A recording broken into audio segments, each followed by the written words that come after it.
Eu sou Emily Carter Brooks, tenho 30 anos, e a véspera de Natal do ano passado deveria ter sido simples. Eu estava segurando meu filho de 7 meses nos braços, tentando mantê-lo calmo na mesa de jantar dos meus pais, enquanto toda a casa zumbia com aquele tipo tenso de alegria natalina que só parece quente de fora. Meu irmão estava em um de seus humores de novo, o tipo em que todo mundo ajustava as vozes, o timing, até o jeito de respirar só para mantê-lo confortável. Ele tinha um grande negócio pendurado sobre a cabeça, e de alguma forma isso significava que o resto de nós era esperado para agir como adereços em uma performance familiar perfeita. Eu lembro de ter ajustado meu bebê contra o ombro e dito a mim mesma para passar pelo jantar em silêncio, sorrir quando precisasse e sair antes que algo ficasse feio. Mas bebês não ligam para aparências, e eles definitivamente não ligam para o ego de um homem adulto. Meu filho estava cansado, superestimulado, e há minutos de chorar, e eu já podia sentir o ambiente mudando ao nosso redor. Cada sonzinho que ele fazia parecia irritar meu irmão mais. Toda vez que eu tentava me levantar e levar meu bebê para algum lugar quieto, me mandavam sentar de novo, relaxar, parar de ser tão sensível, parar de transformar tudo em problema. Eu deveria ter confiado no nó no meu estômago no segundo em que senti, porque menos de 1 hora depois, no meio do jantar de Natal, meu irmão pôs a mão no meu bebê. Quando eu reagi, pensei que a pior parte seria o que ele tinha feito. Eu estava errada. A pior parte foi o que minha família fez em seguida. E no momento em que meu marido finalmente entrou pela porta, ninguém naquela mesa conseguiu esconder o que eles tinham se tornado. Antes de contar exatamente o que aconteceu naquela mesa e por que eu saí com meu bebê nos braços, eu realmente quero saber como está do seu lado da tela esta noite. Isso faz a história parecer bem mais real e pessoal quando eu sei com quem estou falando. O jantar mal tinha 10 minutos quando a sala inteira começou a se curvar ao redor do meu irmão, do jeito que sempre acontecia. Ele estava de pé na cabeceira da mesa com uma mão ao redor de uma taça de vinho, falando sobre licenças, investidores e um grande negócio de desenvolvimento imobiliário fora de São Paulo que o colocaria no mapa de uma forma maior do que nunca antes. Minha mãe sorria para cada frase como se ele estivesse anunciando um prêmio Nobel. Meu pai assentia nos momentos certos, mesmo que eu soubesse que ele entendia talvez metade do que saía da boca do filho dele. A televisão na sala de estar ainda emitia o rugido baixo de um jogo da NFL. As luzes da árvore piscavam no canto e a casa inteira parecia entupida de calor, comida e pressão. Ethan estava no meu colo porque ele já tinha começado a se contorcer e se agitar no assento. Ele estava cansado, suas bochechas estavam quentes, e todo o instinto em mim dizia que ele precisava de um quarto escuro e quieto e cerca de 20 minutos longe de todo aquele barulho. Eu me inclinei e beijei o topo da cabeça dele, depois me levantei pela metade da cadeira. Eu disse que só ia levá-lo lá para cima por 1 segundo. Meu irmão mal virou a cabeça antes de dizer: "Sente-se, agora não." Eu ri fracamente porque pensei que ele estava brincando. Ele não estava. Ele olhou direto para mim e disse: "Estamos no meio de algo importante. Não faça cena." Ethan soltou um choro mais agudo então, o tipo que vira cabeças rápido. Eu o balancei gentilmente e disse que estava tudo bem, mas ele tinha terminado. Ele se arqueou contra meu braço e começou a chorar de verdade. Eu me levantei de novo, e dessa vez minha mãe estendeu a mão e tocou meu pulso como se eu fosse o problema, não meu bebê exausto. Ela disse: "Querida, só relaxe. Ele vai se acalmar. Você sempre corre para tirá-lo no segundo em que ele faz um som." Meu pai murmurou algo sobre bebês precisarem se acostumar com o barulho da família. Meu irmão deu um sorriso apertado que nunca chegou aos olhos.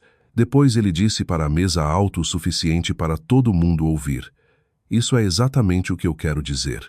Todo feriado vira drama se uma pessoa decide que deve." Eu senti o calor subir pelo meu pescoço. Eu disse: "Ele tem 7 meses. Ele está cansado. Estou levando ele lá para cima." Eu mal tinha mudado o Ethan mais alto no ombro, quando meu irmão deu um passo na minha direção. Não perto o suficiente para parecer abertamente ameaçador, só perto o suficiente para deixar claro que ele estava me bloqueando. Ele disse: "Um bebê chorando não vai estragar o Natal a menos que você deixe." Ethan gritou mais forte naquele exato segundo, assustado pela voz masculina mais grave e toda a atenção saindo dos adultos ao redor dele. Meu irmão se encolheu como se o som o ofendesse pessoalmente. Ele estalou os dedos uma vez perto do rosto de Ethan e disse: Ei, chega! Eu virei meu corpo instintivamente. Eu disse: Não. Eu quis dizer não se aproxime dele, não toque nele, não piore isso. Mas meu irmão já tinha cruzado aquela linha na cabeça dele. Ele se inclinou com aquele olhar impaciente que ele usava quando algo não andava rápido o suficiente para ele. E antes que eu pudesse virar completamente, a mão dele veio e acertou meu bebê na bochecha. Não foi um tapinha, não foi um roçar, foi um tapa forte e plano que fez um som agudo o suficiente para cortar a sala inteira. Ethan parou de chorar por um segundo morto em puro choque. Depois o rosto dele se enrugou e ele uivou de um jeito que eu nunca tinha ouvido antes. Eu congememos boro. Bolos e Dozeli Mandy não conseguia processar o que tinha acabado de ver. Depois eu puxei Ethan para o meu peito tão rápido que minha cadeira quase tombou. A bochechinha dele já estava ficando vermelha sob meus dedos. Eu lembro de ouvir minha própria voz antes de sentir que estava falando. Que diabos há de errado com você? A sala ficou em silêncio. Minha mãe se levantou pela metade, depois sentou de novo. Meu pai olhou como se quisesse que o momento desaparecesse se ele não reagisse totalmente a ele. Uma das minhas primas olhou para o prato. Meu irmão, o homem que tinha acabado de dar um tapa em um bebê de 7 meses, na verdade revirou os olhos e disse: Ai meu Deus, Emily, para. Ele não parava de chorar. Eu disse: Você bateu no meu filho. Ele deu uma risada sem humor e ergueu as 2 mãos como se eu estivesse perdendo o controle por nada. Eu mal toquei nele. Você age como se eu tivesse dado um soco. Meu corpo inteiro tremeu. O choro de Ethan estava ficando pior, mais alto, mais assustado. Os punhinhos minúsculos dele abrindo e fechando contra meu suéter. E tudo que eu conseguia pensar era: tire ele daqui agora. Mas antes que eu pudesse me mover, minha mãe encontrou a voz dela. E o que ela escolheu dizer não foi meu irmão. O que você fez? Foi Emily. Baixe a voz. Você está perturbando o bebê mais.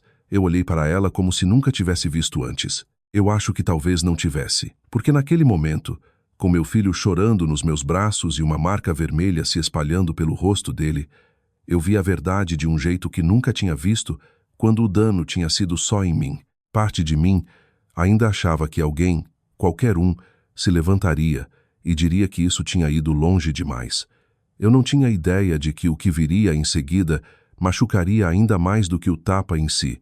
Eu queria poder dizer que houve alguma pausa heróica em que a mesa inteira caiu em si. Não houve. O que aconteceu em vez disso foi pior porque era tão familiar. Meu irmão endireitou os punhos da camisa como se tivesse sido apenas incomodado, não exposto. Minha mãe correu para proteger a atmosfera. Meu pai correu para proteger meu irmão. E de alguma forma, em segundos, eu me tornei a pessoa que todo mundo estava tentando gerenciar. Eu continuava dizendo: olhem para o rosto dele. Olhem para o rosto do meu bebê. Ninguém queria. Minha mãe se levantou e disse: Ethan está bem. Ele está assustado. Só isso. Meu pai disse: meu irmão não deveria ter feito isso. Claro, mas vamos não exagerar isso. Aquela frase, exagerar isso. Eu tinha ouvido versões dela a vida inteira. Quando meu irmão destruiu minha bicicleta e disse para todo mundo que eu tinha deixado na entrada, quando ele quebrou a porta do meu quarto no ensino médio e meus pais disseram que irmãos brigam. Quando ele gritou comigo no dia da minha formatura da faculdade, porque meus avós queriam uma foto comigo primeiro. Toda ferida naquela casa sempre vinha com o mesmo curativo: mantenha a paz. Não envergonhe a família. Não desafie o filho de ouro quando ele está estressado. Só que dessa vez, a pessoa tremendo nos meus braços era meu bebê. Eu disse: eu estou indo embora. Não me importo com o que nenhum de vocês diga. Estou levando Ethan e nós estamos saindo agora. Meu irmão riu de novo e serviu mais vinho para si. Ele disse: lá vai ela. Santa Emily, sempre esperando pelo seu grande momento de vítima. Eu me virei para ele tão rápido que quase assustei Ethan de novo. Eu disse: você tocar no meu filho mais uma vez e eu chamo a polícia tão rápido que sua cabeça vai girar. Aquele foi o momento em que a sala inteira mudou de negação para defesa. Meu pai se levantou e disse: absolutamente não. Minha mãe se colocou entre nós como se eu fosse a ameaça. Ela disse: há crianças aqui. Não comece a falar assim na véspera de Natal. Eu quase gritei. Já tem uma criança aqui. Ele está nos meus braços. Ele é o que seu filho acabou de bater. Mas minhas palavras foram engolidas pelo barulho de todo mundo, tentando me acalmar em vez de nomear o que tinha acontecido. Meu irmão disse: se você chamar a polícia por causa disso, você vai destruir tudo por nenhum motivo. Eu disse: nenhum motivo. Ele apontou para a sala de jantar, para a porcelana boa, a prata polida, o bourbon caro aberto no balcão, toda a fantasia frágil que ele achava que possuía. Ele disse: você tem alguma ideia do que eu tenho escrito nas próximas 2 semanas? Você sabe o que as pessoas dizem sobre famílias instáveis? Você sabe o que isso faria com um negócio como o meu se espalhasse? Lá estava. Não remorso, não medo por Ethan, não vergonha, só negócio, só imagem, só ele. Minha mãe começou a chorar do jeito que ela sempre fazia quando queria que a emoção puxasse a sala de volta para o controle dela. Ela disse: por favor, não esta noite, não assim, não estrague o Natal. Eu olhei para ela e disse: o Natal foi estragado no segundo em que ele deu um tapa no meu bebê. Meu pai disse: chega. Se você não consegue se acalmar, então talvez você deva sair e voltar quando estiver pronta para falar como adulta. Eu ri de verdade então porque soava insano, mesmo em tempo real. Como se eles estivessem me pedindo para sair e esfriar depois de uma discussão sobre política, não depois de um ataque ao meu filho. Eu disse: eu não vou voltar. Não esta noite. Talvez nunca. Meu irmão se encostou no aparador e disse: ótimo, então vá. A sala ficou muito quieta depois disso. Minha mãe ofegou com a franqueza, mas não o corrigiu. Meu pai não mandou ele se desculpar. Ninguém disse: Emily, espera. Ninguém disse: deixa eu pegar as coisas do bebê. Ninguém disse: isso está errado. Então eu fui. Eu peguei a bolsa de fraldas do chão perto da cadeira alta, enfiei mamadeiras e lenços com as mãos trêmulas e alcancei o chapeuzinho de tricô de Ethan do banco do corredor. Meus dedos não funcionavam direito. Eu podia ouvir ele chorando contra meu ombro, mais suave agora, confuso, exausto. Atrás de mim, meu irmão disse: ela sempre faz isso. Faz todo mundo pagar porque não consegue lidar com um momento difícil. Eu disse, sem me virar um dia: você vai descobrir que nem todo mundo na sua vida está disposto a sangrar para manter suas mãos limpas. Eu abri a porta da frente com o cotovelo e saí para o frio do Colorado. O ar acertou Ethan primeiro, e ele deu aquele arrepiozinho assustado que bebês dão quando o inverno encontra o rosto deles. Eu enfiei ele mais fundo no meu casaco e alcancei a bolsa de fraldas que quase tinha deixado cair. Depois a porta da frente se fechou atrás de mim. Não bateu, só fechou, deliberadamente final. Eu fiquei ali na varanda por um segundo, olhando para o grão da madeira enquanto as luzes de Natal piscavam ao longo das calhas acima da minha cabeça como se nada tivesse acontecido. Depois eu ouvi a tranca girar. Eu não sei se foi meu pai ou minha mãe. Eu só sei que meu bebê tinha uma marca de mão vermelha na bochecha e minha família nos trancou do lado de fora na véspera de Natal. As luzes da entrada projetavam sombras longas e pálidas na neve. Minha respiração saía em rajadas curtas.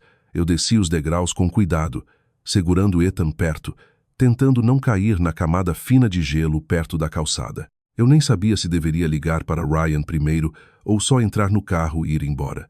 Minhas mãos estavam muito dormentes para pensar claramente, e então faróis varreram o quintal da frente e pararam na calçada. Eu conhecia aquela caminhonete antes de ela estacionar completamente. Ryan finalmente estava em casa. E no segundo em que ele saiu e me viu parada na neve com nosso filho pressionado contra meu peito, algo mudou para sempre. Ryan saiu da caminhonete rápido, mas não imprudentemente. Isso era uma das primeiras coisas que eu tinha aprendido sobre ele. Em uma crise, ele nunca desperdiçava movimento. Ele absorveu a cena em um olhar. Eu sem meu casaco totalmente fechado. Ethan chorando contra meu pescoço. A bolsa de fraldas meio aberta aos meus pés.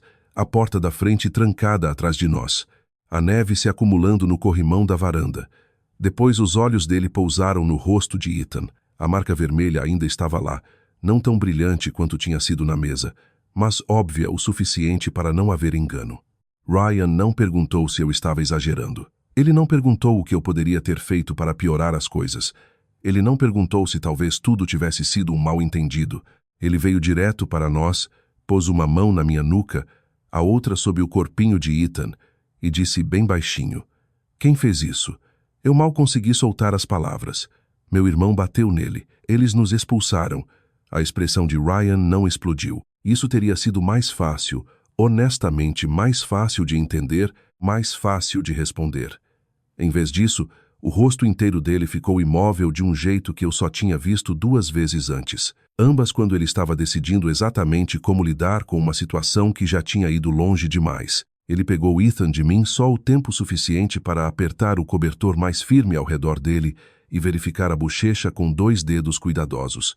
Ethan olhou para ele com cílios molhados e um lábio inferior trêmulo. Depois enterrou o rosto contra o peito de Ryan, como se já soubesse qual adulto nessa história era seguro. Ryan beijou o topo da cabeça dele. Depois ele me devolveu Ethan e disse: "Fique aqui, querida. É hora de eles entenderem o que acabaram de fazer." Eu disse: "Ryan."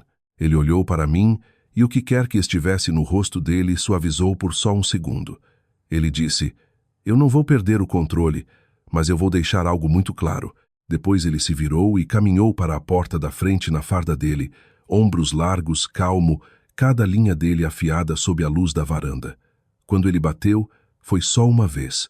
Meu pai abriu a porta talvez 3 segundos depois, provavelmente esperando por mim. A expressão no rosto dele quando viu Ryan em vez disso era algo que eu nunca vou esquecer. Alívio tentou se formar primeiro porque Ryan era respeitável e estável, e talvez pudesse ser contado para suavizar as coisas. Depois Ryan deu um passo à frente, só o suficiente para meu pai ver a expressão nos olhos dele, e o alívio desapareceu. Ryan disse: "Me convide para entrar ou eu entro de qualquer jeito." Meu pai se afastou. Quando Ryan entrou na sala de jantar, as conversas morreram no meio da respiração. Minha mãe estava de pé perto da mesa, apertando um guardanapo com as 2 mãos. Meu irmão tinha a bebida dele de novo, porque claro que tinha. Ele tentava parecer relaxado, mas eu vi a tensão no maxilar dele, até da porta onde eu estava segurando Ethan e escutando. Ryan olhou de rosto em rosto como se estivesse fazendo chamada na cena de um crime. Depois ele disse: "Eu quero que a pessoa que bateu no meu filho explique por que minha esposa está parada lá fora na neve com ele na véspera de Natal." Ninguém respondeu. Ryan não levantou a voz. Ele não precisava. Meu irmão finalmente disse: "Se Emily te contou que eu bati nele, ela está exagerando." Ryan virou a cabeça devagar na direção dele e disse: "Exagerando o quê?" "Exagerando você colocar a mão em um bebê. Exagerando a marca no rosto dele. Exagerando o fato de que ninguém nesta sala achou que colocar minha esposa e filho do lado de fora no frio congelante era inaceitável." Minha mãe pulou então. Não foi assim. Tudo aconteceu tão rápido. Emily ficou histérica. Ryan cortou sem nem olhar para ela. Minha esposa estava protegendo o filho dela depois que seu filho bateu nele. Use as palavras certas. Meu pai tentou em seguida. Meu irmão não deveria ter tocado no bebê. Todos concordamos com isso. Mas esta família não precisa de ameaças e polícia e um pesadelo público porque temperamentos saíram do controle por um segundo. Ryan deu exatamente um passo mais perto da mesa. Ele disse sua família precisou decidir que tipo de pessoas vocês eram no momento em que aquela criança foi batida. Vocês decidiram. Depois vocês trancaram minha esposa e filho do lado de fora no frio. Então não fiquem aí falando comigo sobre pesadelos. Meu irmão pôs o copo na mesa com força demais. Ele disse ninguém os trancou do lado de fora. Emily saiu tempestuosa como sempre faz, e todo mundo está agindo como se eu tivesse cometido um crime, porque eu estava tentando impedir uma criança de gritar no meio do jantar. Ryan se virou completamente para ele. Depois ele disse: "Ouça a si mesmo. Você é um homem adulto explicando por que achou aceitável bater em um bebê de 7 meses porque ele estava chorando." Meu irmão abriu a boca e as próximas palavras de Ryan caíram antes que ele pudesse falar. "E se você algum dia chegar perto do meu filho de novo sem minha permissão, será o último erro que você comete perto da minha família." A sala ficou mortalmente silenciosa. Minha mãe começou a chorar mais forte. Meu pai parecia um homem percebendo tarde demais que a autoridade tinha mudado e não voltaria. Meu irmão tentou um último sorriso de escárnio. Ele disse: "Você não pode entrar aqui e dar ordens como se isso fosse uma das suas bases." Ryan disse: "Não, isso é mais simples que isso. Na base, as pessoas entendem consequências." Depois ele se virou e caminhou de volta para mim. Ele pegou a bolsa de fraldas da minha mão, Deslizou o braço livre ao redor dos meus ombros e disse: acabamos aqui. Ninguém nos seguiu. Ninguém se desculpou.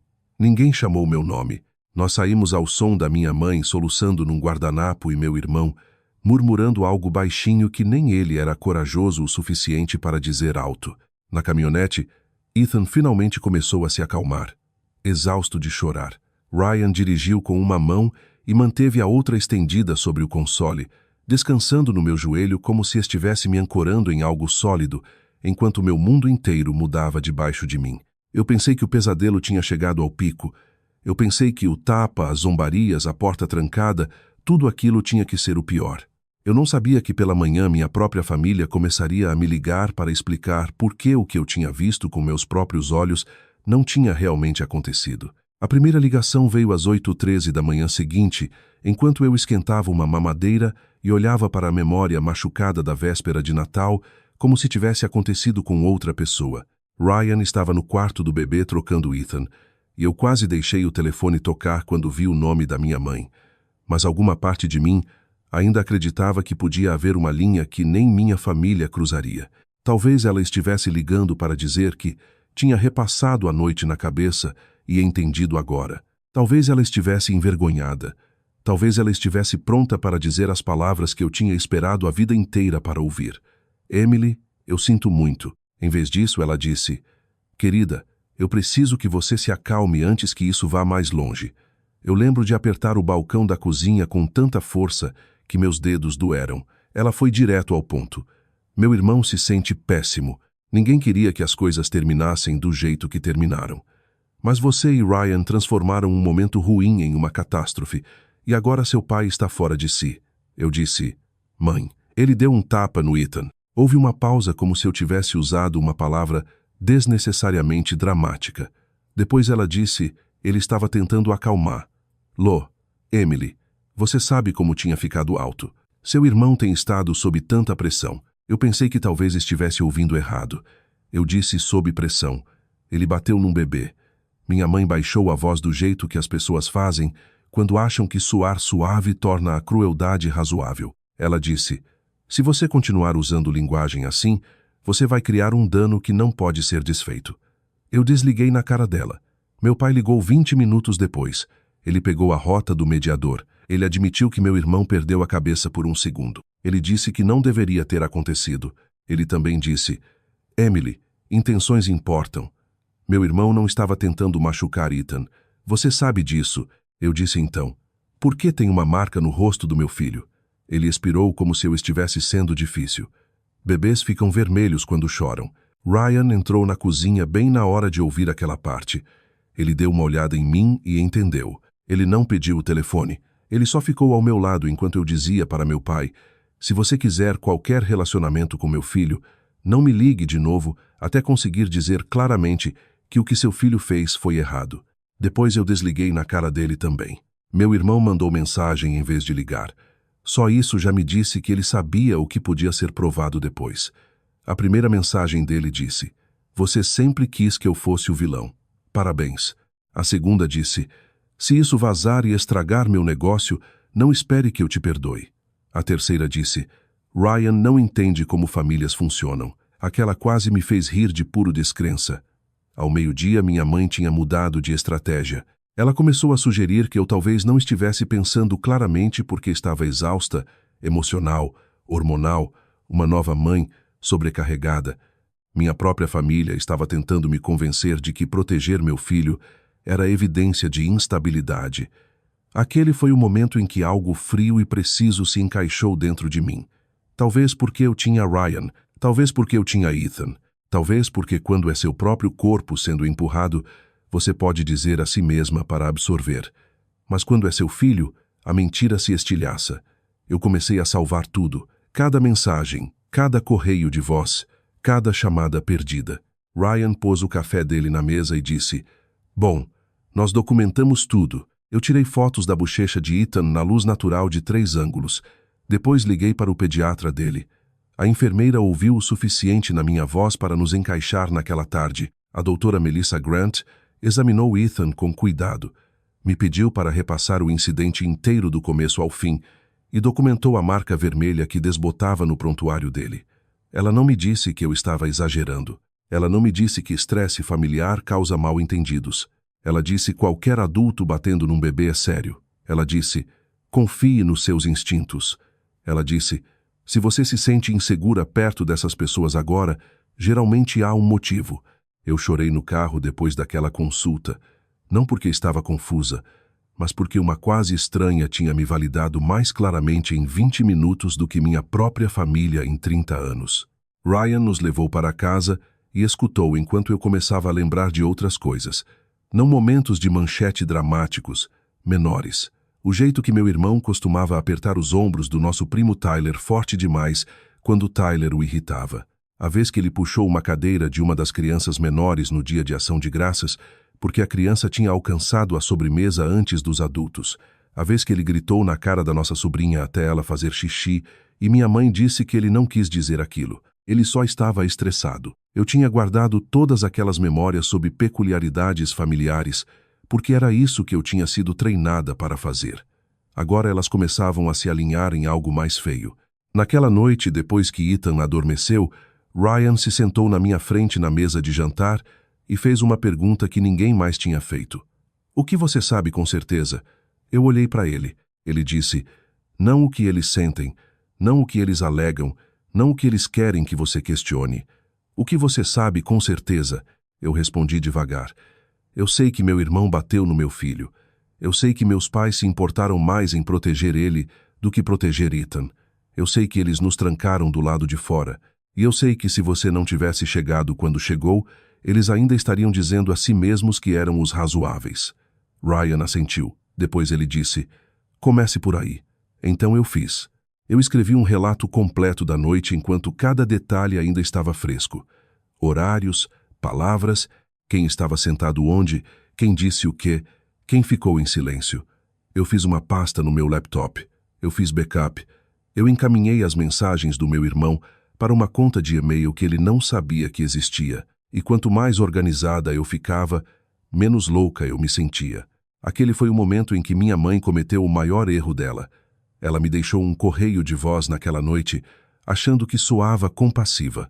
Ela disse, querida, eu sei que meu irmão deveria ter lidado com o choro de forma diferente, mas se você contar para as pessoas que ele bateu em Ethan, você vai fazer ele parecer perigoso e ele não é perigoso. Ele só não é bom com bebês. Aquela única frase fez duas coisas ao mesmo tempo.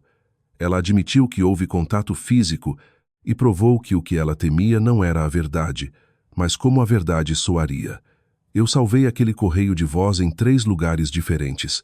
Na manhã seguinte, eu acordei sabendo que isso não era mais sobre sobreviver ao incidente. Era sobre garantir que ninguém, incluindo eu, nunca reescrevesse. E uma vez que cheguei àquele ponto, as primeiras consequências reais já estavam começando a se mover na direção do meu irmão. Quer minha família estivesse pronta ou não. Eu não fui para a internet. Eu não postei mensagens enigmáticas. Eu não tentei transformar meu irmão em um espetáculo público. Isso importava para mim em parte porque eu não sou cruel e em parte porque eu queria que cada passo depois da véspera de Natal fosse limpo, factual e impossível de descartar como histeria. Eu me encontrei com uma advogada de família na semana depois do Natal, porque Ryan insistiu que se as pessoas já estavam tentando distorcer a história, então nós precisávamos entender nossas opções antes que elas nos encurralassem com as delas. A advogada Janet Morrison escutou sem interromper, leu as mensagens do meu irmão, ouviu o correio de voz da minha mãe, revisou as notas da pediatra e disse, você tem mais documentação do que a maioria das pessoas pensa em conseguir. Continue. Ela não prometeu algum milagre dramático no tribunal. O que ela disse foi melhor. Ela disse, a verdade mantém sua forma se você a preservar cedo. Janet enviou uma carta formal instruindo meu irmão a não ter contato sem supervisão com Ethan e não me contatar exceto por escrito através de advogados se ele pretendesse ameaçar ação legal por dano reputacional. Aquilo não era blefe. Aquilo era limite em linguagem profissional. A primeira pessoa fora da nossa casa que eu contei foi minha prima Rachel, porque ela tinha uma filha de 2 anos e estava planejando deixar, lá com meus pais, para uma visita noturna em janeiro. Eu não conseguiria viver comigo mesma se ficasse quieta e outra criança se machucasse porque todo mundo ainda fingia que meu irmão só tinha uma personalidade alta. Rachel ficou em silêncio por tanto tempo que pensei que a ligação tinha caído. Depois ela disse: "Eu sabia que tinha algo errado com ele. Eu só nunca pensei que alguém finalmente diria em voz alta." Ela cancelou a visita naquele mesmo dia. Depois outra prima ligou. Depois uma tia. Eu fui cuidadosa toda vez. Eu não embelezava. Eu contei a verdade exata. Véspera de Natal, mesa de jantar. Ethan chorando. Meu irmão deu um tapa nele. Nossos pais protegeram meu irmão e nos trancaram do lado de fora quando eu objetei. Há registros médicos, há mensagens, há um correio de voz. Só isso. A história não se espalhou porque eu era dramática. Ela se espalhou porque uma vez que uma pessoa contou a verdade, 3 mais finalmente admitiram que tinham a própria versão. Tia Linda me contou que meu irmão tinha empurrado um dos primos mais novos contra um balcão de cozinha anos atrás por causa de ponche derramado. Meus pais chamaram de brincadeira. Rachel me lembrou da sobrinha que ele gritou até ela fazer xixi. Um tio me contou que ele uma vez se recusou a deixar meu irmão cuidar dos filhos dele de novo, depois de ver o quão bruto ele ficava quando eles não escutavam. Mas ele nunca contou para o resto de nós, porque não queria guerra familiar. De repente, a imagem do meu irmão como filho estável e bem-sucedido começou a rachar de todas as direções. E aqui está a coisa sobre homens que passaram a vida inteira protegidos de consequências. A primeira vez que são negados o direito de controlar a história, eles entram em pânico. Meu irmão entrou em pânico exatamente do jeito que eu esperava. Ele começou a ligar para parentes e dizer que eu estava tentando destruir o futuro dele. Ele alegou que Ryan tinha intimidado todo mundo. Ele disse que Ethan mal tinha sido tocado e que eu estava usando a maternidade para acertar ressentimentos antigos. Mas até então 2 coisas já tinham acontecido que ele não conseguia controlar. Primeiro, uma das famílias que se afastou dele tinha laços sociais com os investidores ligados ao grande projeto dele. Não parceiros diretos, mas fundo o suficiente nos mesmos círculos de São Paulo que as pessoas falavam. Segundo, meu irmão mesmo perdeu o controle em uma reunião. Eu não testemunhei aquela parte, mas ouvi de 2 fontes separadas e depois do meu pai numa ligação meio furiosa, meio desesperada. Um dos parceiros em potencial pediu para adiar a revisão final até depois dos feriados porque havia preocupações sobre volatilidade pessoal e questões familiares pendentes. Meu irmão bateu uma pasta na mesa e exigiu saber quem tinha falado. Aquele surto fez mais dano do que qualquer coisa que eu poderia ter dito.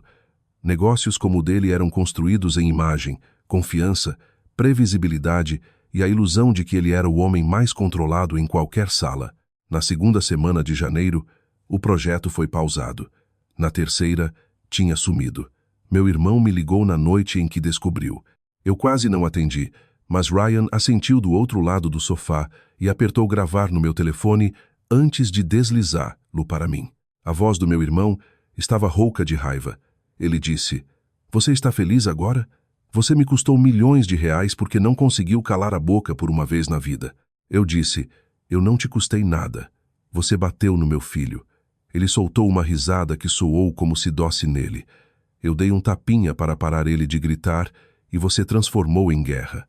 Eu disse: "Se perder um negócio dependia de ninguém saber como você age perto de crianças, então você não perdeu aquele negócio por minha causa. Você perdeu porque a verdade finalmente chegou a uma sala que seus pais não conseguiam gerenciar." Ele xingou e disse: "Você sempre precisou de alguém maior para lutar suas batalhas. Primeiro a mamãe, agora seu marido militar. Porque você nunca teve coragem de me enfrentar sozinha." Eu disse: "Meu irmão, você bateu num bebê. Não há nada na minha vida mais baixo do que o que você fez." Ele desligou depois disso. Eu salvei a gravação. Meus pais chegaram a um novo estágio depois que o negócio desmoronou. Eles pararam de argumentar que nada tinha acontecido e começaram a argumentar que o suficiente tinha acontecido. Aquele foi o compromisso deles com a realidade. Minha mãe disse: "Você pode, por favor, só deixar isso morrer agora. Ele sofreu o suficiente." Eu disse: "Suficiente para quem?" Ethan sofreu o suficiente. A filha da Rachel foi protegida o suficiente. Todas as pessoas que ficaram quietas por anos finalmente pagaram o suficiente por ajudar ele a evitar consequências. Meu pai tentou mais uma vez me intimidar com consequências práticas. Ele disse: essas coisas podem espiralar. Se advogados se envolverem, todo mundo perde. Reputação importa. Eu disse: então talvez vocês devessem ter pensado sobre reputação antes de proteger o homem que bateu na minha criança. Aquele foi a primeira vez que eu ouvi silêncio verdadeiro dele. Não evitação, não enrolação, silêncio. Em fevereiro, Janet tinha trabalhado um framework de acordo civil que evitava uma luta completa no tribunal público, mas não deixava meu irmão sair limpo. Ele teve que reembolsar custos médicos e legais. Ele teve que concordar por escrito em nenhum contato com Ethan, a menos que eu algum dia mudasse isso, o que eu não faria. Ele teve que frequentar gerenciamento de raiva como parte da resolução, porque o advogado dele mesmo sabia que um juiz não amaria o total do que estava no nosso arquivo. Meus pais não foram nomeados nos termos formais, mas foram implicados em toda a consequência social que seguiu. Famílias com crianças pequenas pararam de tratar a casa deles como terreno seguro. Convites mudaram. As pessoas ficaram cautelosas. O que destruiu meus pais não foi uma grande humilhação pública. Foi ver a família se ajustar silenciosamente ao redor de uma verdade que eles não conseguiam mais sufocar. E meu irmão, pela primeira vez na vida dele, não tinha onde colocar a culpa que consertasse algo. Ele perdeu o negócio. Ele perdeu posição na comunidade de negócios. Ele perdeu o benefício automático da dúvida dentro da família. Mas o que me satisfez mais não foi o colapso dele. Foi que toda a consequência traçava diretamente de volta ao mesmo fato simples que ele tinha zombado de mim por dizer em voz alta. Ele bateu no meu filho, e uma vez que aquela verdade se sustentou, toda a vida cuidadosamente protegida dele começou a cair sob o próprio peso. 6 meses depois, a primeira coisa que Ethan fez numa noite quente de junho foi cambalear 3 passos pelo nosso quintal na direção de Ryan, cair no bumbum acolchoado pela fralda e rir como se o mundo nunca tivesse dado a ele motivo para temer.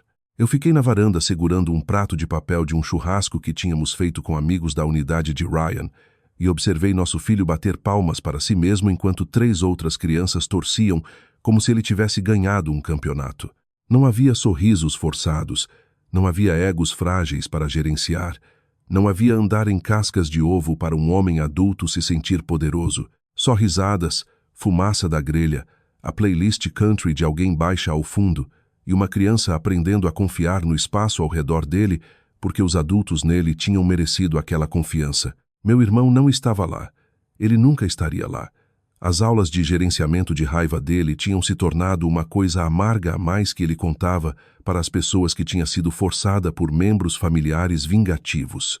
Ele tinha pegado trabalhos menores depois que o negócio de desenvolvimento morreu.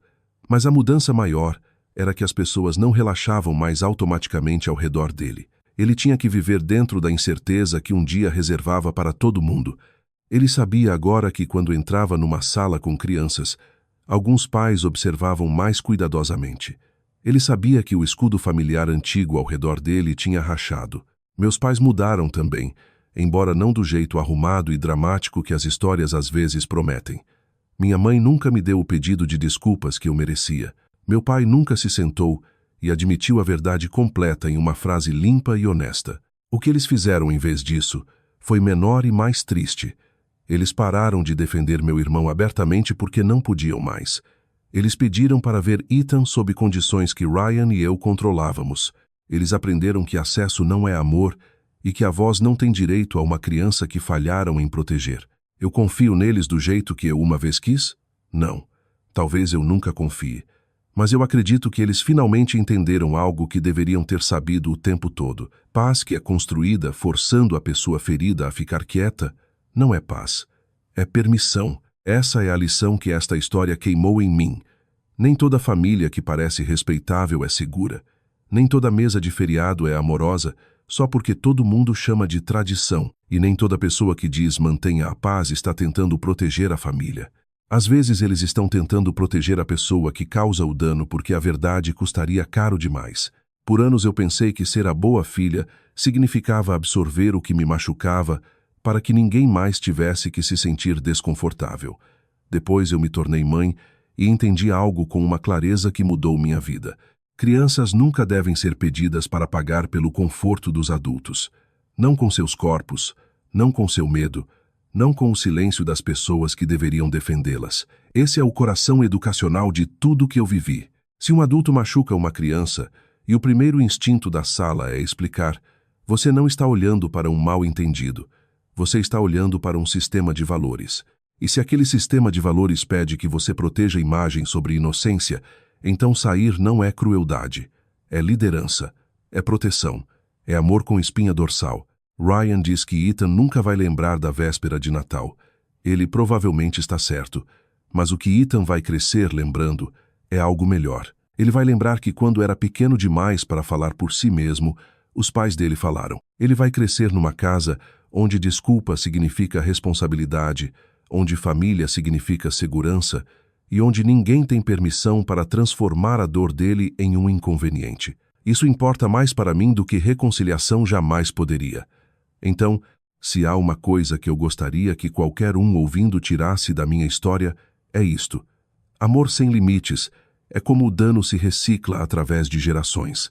Amor real protege. Amor real diz a verdade. Amor real está disposto a se tornar inconveniente no momento em que uma criança não está mais segura. E se sua própria família te odeia por isso, então talvez o que eles amavam nunca foi você. Talvez fosse seu silêncio. Se aquele tivesse sido seu filho nos meus braços naquela noite e a sala inteira tivesse te dito para deixar para lá pelo bem da paz familiar, o que você teria?